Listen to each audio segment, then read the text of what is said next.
ಇನ್ನೊಂದು ನಾನು ನಿಮಗೆ ಪಟ್ಟಿನೂ ಕೊಡ್ತೀನಿ, ದಯವಿಟ್ಟು ತಗೊಳ್ಳಿ ಈ ಪಟ್ಟಿನ. ಈ ಪಟ್ಟಿ ಕೊಡ್ತೀನಿ ನಿಮಗೆಲ್ಲ ಪ್ರಿಂಟ್ ಹಾಕಿ.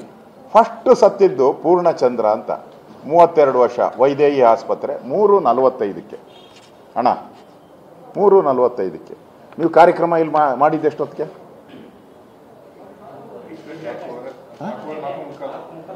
ಅಷ್ಟೊತ್ತಿಗೆ ತೀರೋಗಿದ್ರ? 3:45 ಪೂರ್ಣಚಂದ್ರ ದೇಹಾಂತ್ಯ. 4:38 ದಿವ್ಯಾ, 13 ವರ್ಷ, ಮಗಳು, ಬೋರಿಂಗ್ ಆಸ್ಪತ್ರೆಯಲ್ಲಿ 4:38 ತೀರೋಗಿದ್ರು. 4. ಸಂಜೆ ಅನ್ನೋನ್ 35 ವರ್ಷ, 4:41.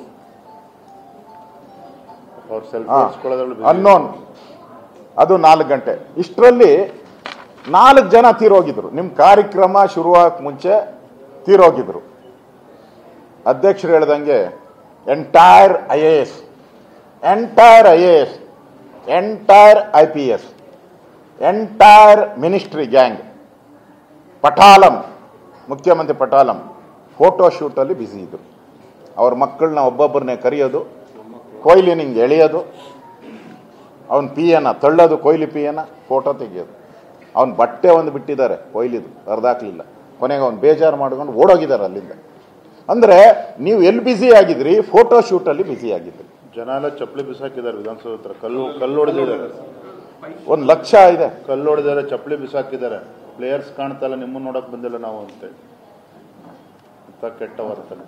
ಅಂದರೆ ನಿಮ್ಮ ಫೋಟೋ ಶೂಟ್ಗೋಸ್ಕರ ಅಮಾಯಕವಾದಂಥ ರಾಜ್ಯದ ಭವಿಷ್ಯದ ನಿರ್ಮಾಣ ಮಾಡುವಂಥ ನಮ್ಮ ವಿದ್ಯಾರ್ಥಿಗಳನ್ನು ಬಲಿ ತೆಗೆದುಕೊಂಡಿದ್ದೀರ ನೀವು ಇವತ್ತು.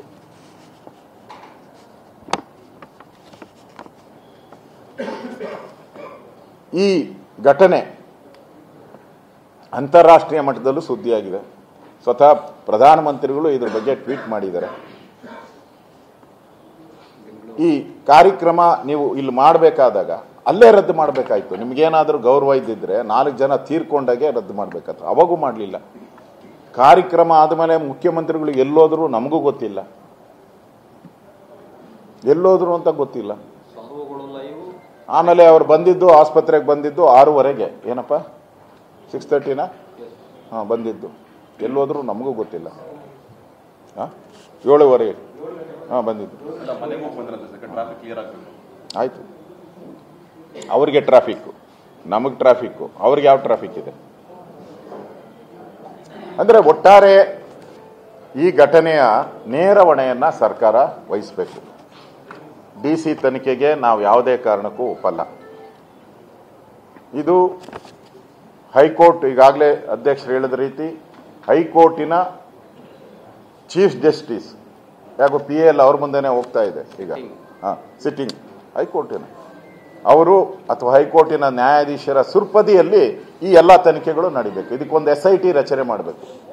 ಹಾಗೆ ಅವರ ಹೈಕೋರ್ಟಿನ ಆದೇಶಗಳ ಮೇಲೆ ಅದು ರಿಪೋರ್ಟ್ ಆಗಬೇಕು. ಮತ್ತು ಈ ರಿಪೋರ್ಟನ್ನು ಹೈಕೋರ್ಟ್ ಜಡ್ಜಿಗೆ ಫೈಲ್ ಮಾಡಬೇಕು, ಸರ್ಕಾರಕ್ಕಲ್ಲ.